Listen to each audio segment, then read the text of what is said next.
শুভ বিকেল বন্ধুরা, কেমন আছো সবাই? আমার চ্যানেলে তোমাদের স্বাগত জানাই। আশা করছি তোমরা সবাই খুব ভালো আছো আর আমিও ভালো আছি। তোমরা ভিডিওটা দেখে নিশ্চয়ই বুঝতেই পারছো আমি একটা রান্নার রেসিপি নিয়ে চলে এসেছি। তোমরা সম্পূর্ণ ভিডিওটা দেখো, আশা করি তোমাদের ভালো লাগবে। এটা চিকেন রেসিপি।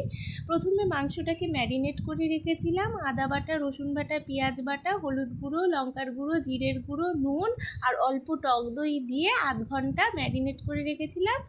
তারপরে কড়াই গরম হলে কড়াইয়ে অল্প পরিমাণে তেল দিয়ে গোটা গরম মশলা, তেজপাতা আর অল্প পরিমাণে কুচনো পেঁয়াজ দিয়ে ভাজা ভাজা মতো হয়ে আসলে সেই ম্যারিনেট করা চিকেনটা দিয়ে ভালো করে কষিয়ে অল্প পরিমাণে জল দিয়ে 5-6 মিনিটের জন্য ঢাকা দিয়ে দিয়েছিলাম। ঢাকাটা খুলে দেখলাম চিকেনটা হয়ে এসছে।